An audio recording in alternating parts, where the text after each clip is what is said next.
Assalamualaikum warahmatullahi wabarakatuh. Alhamdulillahirabbil alamin. Wa bihi nasta'in wala umuri dunya waddin. Wassalatu wassalamu ala asrofil anbiya'i wal mursalin wa ala alihi wa sahbihi ajmain amma ba'du. Yang kami hormati Bapak dosen pengampu mata kuliah riset metodologi, yaitu Bapak Dr. Iman Subasman MSI. Perkenalkan, nama saya Bambang Gunawan, mahasiswa Pendidikan Islam Universitas Bunga Bangsa Cirebon.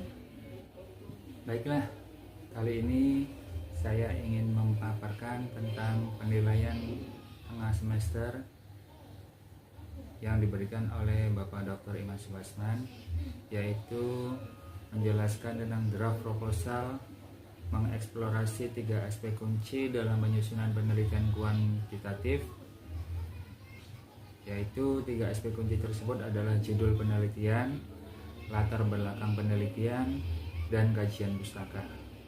Melalui ujian ini, saya diharapkan dapat menunjukkan kemampuan dalam merumuskan judul yang spesifik dan relevan, menyusun latar belakang yang berbasis masalah nyata dengan dukungan data, serta menyusun kajian pustaka yang komprehensif dan berbasis literasi akademik terkini.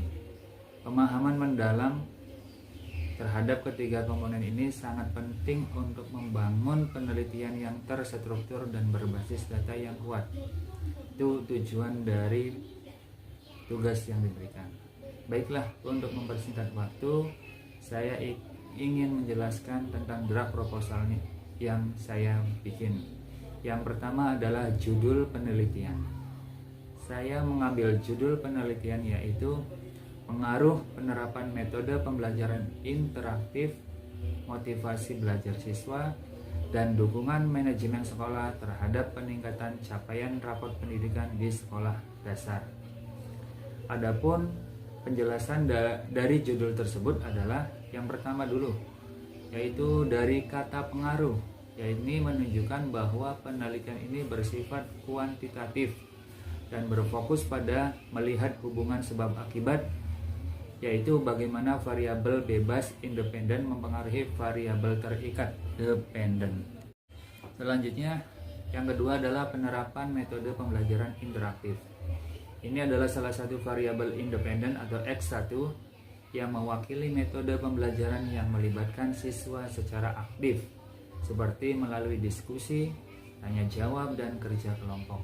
Variabel ini dipilih karena pembelajaran interaktif diharapkan dapat meningkatkan minat dan keterlibatan siswa dalam proses belajar.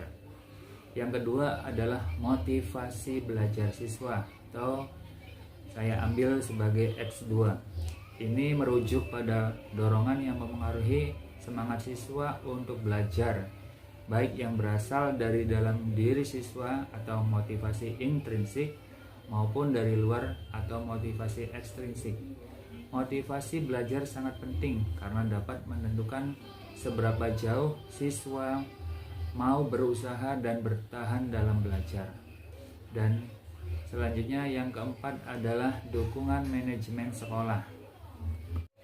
Dukungan manajemen sekolah ini adalah variabel independen ketiga X3 yang mencakup semua bentuk dukungan yang diberikan oleh pihak sekolah seperti fasilitas, kebijakan, supervisi dari kepala sekolah. Dukungan manajemen sekolah penting untuk menciptakan lingkungan belajar yang kondusif dan mendukung keberhasilan siswa. Dan yang selanjutnya adalah variabel Y, peningkatan capaian rapot pendidikan, yang menjadi fokus hasil yang diinginkan dalam penelitian ini.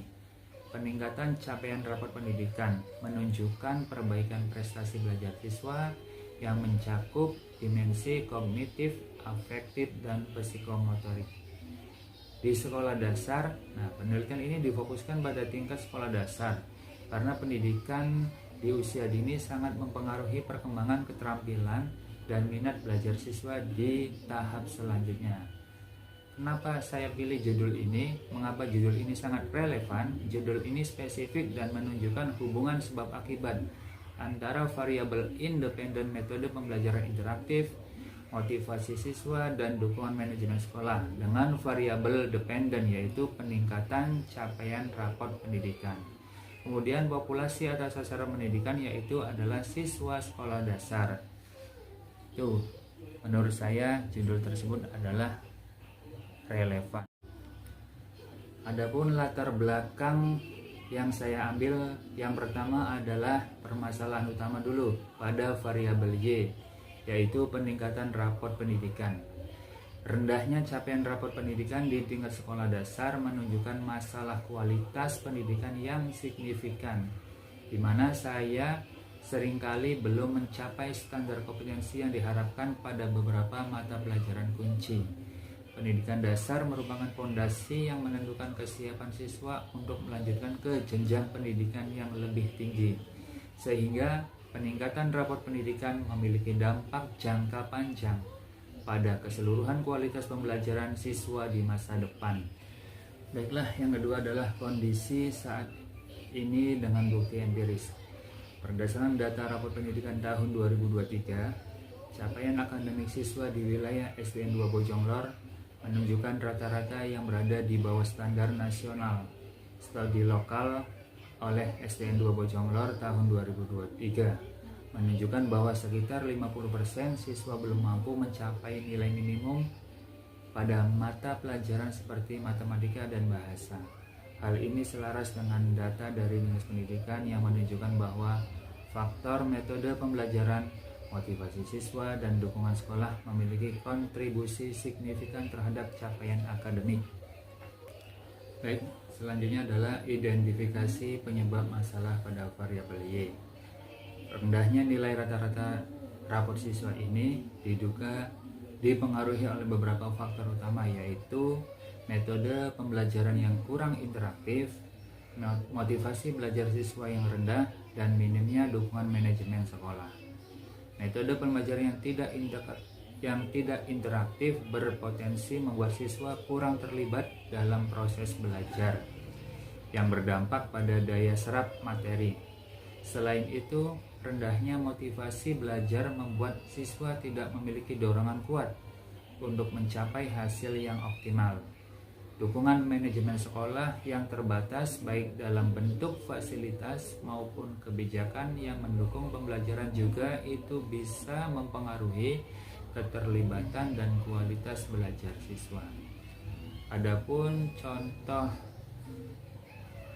data dukungnya yaitu adalah pertama, metode pembelajaran yang kurang interaktif. Data pendukung berdasarkan hasil survei atau angket terhadap siswa dan guru mengenai jenis metode pembelajaran yang diterapkan di kelas. Data yang relevan, presentasi siswa yang menyatakan metode pengajaran di kelas cenderung satu arah ceramah atau kurang melibatkan diskusi tanya jawab. Kemudian persentase guru yang mengakui bahwa penggunaan metode pembelajaran interaktif seperti diskusi, kerja kelompok, atau praktek langsung masih jarang dilakukan. Adapun berdasarkan survei datanya, yaitu 50% siswa menyatakan bahwa pembelajaran di kelas lebih banyak dilakukan dalam bentuk ceramah tanpa diskusi atau aktivitas interaktif. Itu yang ke-1. Yang kedua adalah motivasi belajar siswa yang rendah.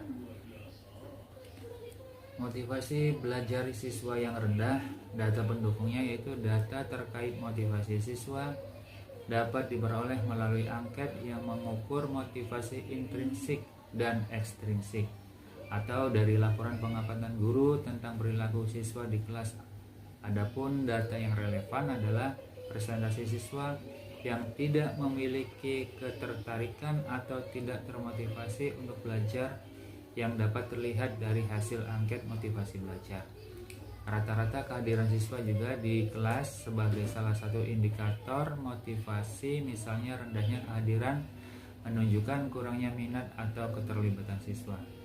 Berdasarkan survei data, sebanyak 65% siswa merasa kurang termotivasi dalam mengikuti pelajaran, dan sebanyak 30% siswa memiliki kehadiran kurang dari 85% selama 1 semester. Dan yang keempat adalah minimnya dukungan manajemen sekolah. Data pendukungnya data ini bisa berupa data dari pihak sekolah yang menunjukkan dukungan fasilitas atau kebijakan yang mendukung proses pembelajaran. Contoh data yang relevan yaitu presentasi ketersediaan fasilitas, misalkan seperti perpustakaan, laboratorium, atau ruang komputer yang menunjukkan sejauh mana manajemen sekolah mendukung pembelajaran. Dua adalah anggaran sekolah untuk kegiatan pembelajaran atau pengadaan alat pembelajaran interaktif. Berdasarkan survei data, hanya 40% dari ruang kelas yang memiliki akses ke alat pembelajaran interaktif, dan anggaran untuk pengembangan fasilitas belajar hanya mencakup 15% dari total anggaran sekolah. Nah, dari data-data ini diperoleh melalui survei atau pengamatan sekolah dapat membantu menggambarkan kondisi real di lapangan dan memberikan dasar yang kuat untuk argumen bahwa rendahnya rata-rata nilai rapor siswa memang terkait dengan ketiga faktor tersebut. Data ini juga dapat digunakan untuk analisis lebih lanjut dalam penelitian untuk melihat hubungan antara faktor-faktor tersebut dengan hasil belajar. Selanjutnya adalah dampak jika masalah tidak diatasi. Jika masalah ini tidak segera ditangani, dampak jangka panjangnya akan sangat merugikan. Di antaranya adalah siswa mungkin mengalami kesulitan dalam mengikuti kurikulum di jenjang pendidikan yang lebih tinggi, yang pada akhirnya dapat mempengaruhi prestasi akademik secara keseluruhan. Selain itu, kualitas lulusan sekolah dasar yang rendah dapat berdampak pada reputasi sekolah dan kepercayaan masyarakat terhadap sistem pendidikan. Kelima adalah signifikansi penelitian. Penelitian ini penting untuk memberikan bukti empiris mengenai faktor-faktor yang mempengaruhi terhadap capaian rapor pendidikan. Hasil penelitian ini diharapkan dapat menjadi landasan bagi sekolah dan pemerintah dalam merumuskan kebijakan pendidikan yang lebih mendukung peningkatan capaian akademik siswa. Temuan penelitian ini juga diharapkan dapat menjadi rujukan bagi guru dan manajemen sekolah untuk mengembangkan strategi pembelajaran yang lebih interaktif dan menumbuhkan motivasi belajar siswa. Baiklah, selanjutnya yaitu tentang kajian pustaka. Yang pertama adalah definisi konsep variabel. Di sini definisi konsep disusun berdasarkan kajian dari beberapa teori. Saya ambil minimalnya 5 teori. Yang pertama adalah peningkatan capaian rapor pendidikan atau variabel Y. Definisi konsepnya adalah peningkatan capaian rapor pendidikan adalah upaya untuk meningkatkan hasil belajar siswa yang diukur melalui nilai akademik yang tercantum dalam rapor. Nilai ini menggambarkan kemampuan siswa dalam aspek kognitif, afektif, dan psikomotorik. Adapun teori-teori yang saya ambil adalah yang pertama adalah teori Bloom 1956 menyatakan bahwa capaian pendidikan mencakup 3 domain utama, yaitu kognitif, pengetahuan, afektif, sikap, dan psikomotorik keterampilan. Ketiga domain ini perlu dinilai untuk mendapatkan gambaran yang utuh tentang keberhasilan belajar siswa. Yang kedua adalah teori Gagné, yaitu tahun 1985, mengemukakan bahwa capaian belajar atau hasil belajar meliputi 5 kategori utama, yaitu keterampilan intelektual, strategi kognitif, informasi verbal, keterampilan motorik, dan sikap. Capaian belajar yang baik harus mencakup pengembangan di kelima kategori ini. Ketiga adalah teori dari Slevin tahun 2006, menekankan bahwa peningkatan capaian pendidikan dapat dicapai melalui metode peningkatan dengan pendekatan pembelajaran yang aktif dan interaktif. Yang keempat adalah teori Bloom dan Carroll tahun 1984, berpendapat bahwa hasil belajar harus dievaluasi dengan metode penilaian yang sesuai dengan tujuan pendidikan. Peningkatan capaian pendidikan terlihat dari hasil penilaian yang menunjukkan perkembangan di berbagai dimensi pengetahuan, sikap, dan keterampilan.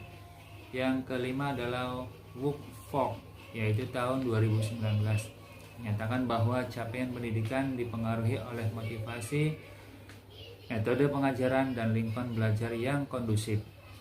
Peningkatan capaian belajar harus didukung oleh interaksi antara guru dan siswa serta dukungan dan pihak sekolah dari pihak.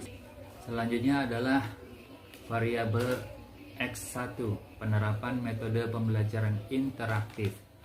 Definisi konsepnya adalah metode pembelajaran interaktif, yaitu pendekatan pengajaran yang melibatkan partisipasi aktif siswa seperti diskusi, kerja kelompok, simulasi, dan aktivitas yang mendorong keterlibatan langsung siswa secara dalam proses belajar. Adapun teori-teori yang saya ambil yaitu pertama adalah teori Dewey tahun 1916, menyatakan bahwa pendidikan adalah pengalaman yang interaktif. Pembelajaran harus melibatkan siswa secara aktif agar mereka dapat belajar dari pengalaman langsung dan mengembangkan pemahaman yang lebih dalam. Kedua adalah Vygotsky tahun 1978 mengemukakan konsep Zone of Proximal Development, di mana siswa dapat mencapai pemahaman lebih baik dengan bantuan dan interaksi dari guru atau teman sebaya. Metode pembelajaran interaktif memungkinkan interaksi ini terjadi secara efektif. Yang ketiga adalah teori Brunner tahun 1966 berpendapat bahwa pembelajaran efektif terjadi ketika siswa terlibat dalam kegiatan eksplorasi, menemukan informasi, dan berinteraksi dengan materi pembelajaran. Interaksi ini memungkinkan siswa membangun pemahaman melalui pengalaman belajar. Yang keempat adalah teori Johnson 1999, menyatakan bahwa pembelajaran kooperatif di mana siswa bekerja sama dengan kelompok adalah cara yang efektif untuk meningkatkan keterlibatan dan pemahaman. Pembelajaran interaktif adalah salah satu bentuk pembelajaran kooperatif yang mendorong siswa untuk belajar dari satu sama lain. Kelima adalah teori Slevin tahun 2006 mengemukakan bahwa metode pembelajaran yang melibatkan siswa secara aktif dapat meningkatkan motivasi dan capaian belajar. Metode interaktif memungkinkan siswa mengembangkan keterampilan berpikir kritis dan analisis. Yang ketiga adalah variabel X2, motivasi belajar siswa. Definisi konsepnya adalah motivasi belajar, yaitu dorongan atau keinginan yang membuat siswa berusaha untuk belajar dan mencapai hasil yang optimal. Motivasi ini dapat bersifat intrinsik, yaitu dari dalam diri, ataupun ekstrinsik, dipengaruhi oleh faktor luar. Adapun teorinya yang pertama adalah Maslow tahun 1943 melalui teori hierarki kebutuhan.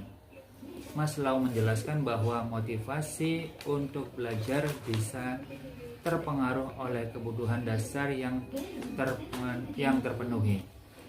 Contohnya seperti rasa aman, rasa dihargai, dan aktualisasi diri. Kedua, teori Deci dan Ryan tahun 1985 mengembangkan teori self-determination yang menyatakan bahwa motivasi intrinsik dari dalam diri dan ekstrinsik pengaruh dari luar merupakan dua faktor penting dalam mendorong siswa untuk belajar. Yang ketiga adalah teori Bandura tahun 1986 menyatakan bahwa motivasi belajar dipengaruhi oleh keyakinan diri atau efikasi diri. Siswa yang percaya pada kemampuannya akan lebih termotivasi untuk menghadapi tantangan belajar. Keempat adalah teori Wiener tahun 1986 mengembangkan teori atribusi yang menyatakan bahwa motivasi belajar tergantung pada cara menilai penyebab dari kesuksesan atau kegagalan mereka. Siswa lebih termotivasi jika mereka merasa mampu mengendalikan hasil belajar. Yang kelima adalah teori Pinktreck and de Groot tahun 1990 mengemukakan bahwa motivasi belajar siswa berhubungan dengan keterlibatan kognitif, yaitu bagaimana siswa mengelola pemahaman mereka terhadap materi. Siswa yang termotivasi akan lebih aktif dalam proses belajar. Dan yang keempat adalah dukungan manajemen sekolah, variabel X3. Definisi konsepnya adalah dukungan manajemen sekolah yaitu segala bentuk bantuan baik berupa fasilitas, kebijakan, maupun supervisi yang diberikan oleh manajemen sekolah untuk menunjang proses belajar mengajar. Teori yang saya ambil adalah teori Howe and Miskell tahun 2001, menyatakan bahwa dukungan manajemen yang baik akan menciptakan lingkungan sekolah yang kondusif dan mendukung keberhasilan akademik siswa. Manajemen yang efektif mampu menyediakan fasilitas belajar yang memadai. Dua adalah teori Fulan tahun 2007, berpendapat bahwa peran kepemimpinan di sekolah sangat penting dalam memfasilitasi perubahan positif dalam pembelajaran, termasuk melalui penyediaan sarana dan prasarana yang memadai. Ketiga adalah teori dari Leo Wood et al. Tahun 2004 mengemukakan bahwa kepemimpinan yang efektif dan dukungan struktural dari manajemen sekolah dapat meningkatkan motivasi siswa dan guru yang berdampak positif pada hasil belajar. Yang keempat adalah teori dari Hallinger dan Heck tahun 1996 mengatakan bahwa dukungan manajemen sekolah, bentuk kebijakan pendidikan yang inklusif dan responsif dapat menciptakan lingkungan belajar yang positif dan mendukung pencapaian siswa. Terakhir, yang kelima adalah teori Owen dan Valensky tahun 2015 menyatakan bahwa manajemen sekolah harus mendukung proses belajar mengajar melalui penyediaan sumber daya yang cukup dan kebijakan yang mendorong inovasi dalam pengajaran. Ya, yang terakhir adalah definisi operasional, yaitu satu, peningkatan capaian rapot pendidikan variabel Y. Adapun definisi operasionalnya adalah peningkatan capaian rapot pendidikan merujuk pada peningkatan skor akademik siswa yang tercermin dalam nilai rata-rata rapot yang mencakup beberapa aspek, yaitu kognitif, pengetahuan, afektif, sikap, dan psikomotorik keterampilan. Adapun instrumen pengukurannya adalah rapot siswa per semester yang mencakup nilai pada setiap mata pelajaran inti, misalkan bahasa Indonesia, matematika, IPA, dan IPS. Cara pengukurannya adalah nilai rata-rata dari seluruh mata pelajaran yang ada di rapot diukur pada awal dan akhir semester. Peningkatan dihitung dari selisih antara nilai akhir semester dengan nilai awal semester. Scoringnya adalah skor diambil dari nilai numerik rata-rata raport siswa, di mana peningkatan berarti ada perbedaan positif antara dua waktu pengukuran. Kedua adalah penerapan metode pembelajaran interaktif variabel X1. Definisi operasionalnya adalah penerapan metode pembelajaran interaktif merujuk pada seberapa sering dan efektif guru menggunakan teknik pembelajaran yang melibatkan siswa secara aktif, seperti diskusi kelompok, simulasi, atau pembelajaran berbasis proyek. Instrumen pengukurannya yaitu kuesioner yang diberikan kepada guru dan siswa untuk menilai frekuensi dan kualitas metode pembelajaran interaktif yang digunakan. Cara pengukurannya adalah kuesioner ini terdiri dari beberapa butir yang mengukur aspek-aspek seperti frekuensi penggunaan metode interaktif, jenis aktivitas yang dilakukan, dan tingkat partisipasi siswa. Dan scoringnya adalah setiap butir dalam kuesioner diberikan skor menggunakan skala Likert, misalkan 1-5, di mana itu 1 sangat jarang dan 5 itu sangat sering. Skor akhir merupakan rata-rata dan dari seluruh butir dalam kuesioner. Ketiga adalah motivasi belajar siswa, yaitu variabel X2. Definisi operasionalnya adalah motivasi belajar siswa adalah dorongan internal dan eksternal yang mempengaruhi keinginan siswa untuk belajar dan mencapai prestasi yang lebih baik, meliputi motivasi intrinsik dari dalam diri siswa dan ekstrinsik dari faktor luar seperti penghargaan atau pujian.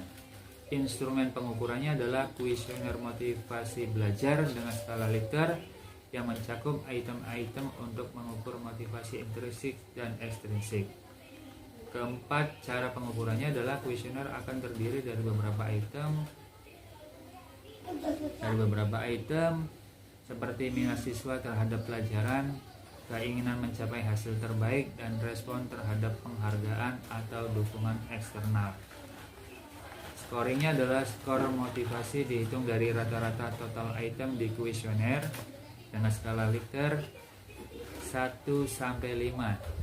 1 sangat tidak setuju, 5 sangat setuju. Semakin tinggi skor, semakin tinggi motivasi belajar siswa. Terakhir adalah dukungan manajemen sekolah variabel X3.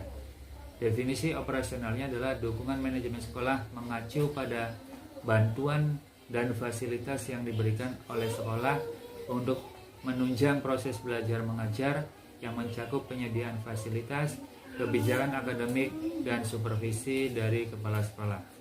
Instrumen pengukuran, kuesioner untuk guru yang mengukur persepsi mereka terhadap dukungan manajemen sekolah di bidang fasilitas, kebijakan, dan supervisi.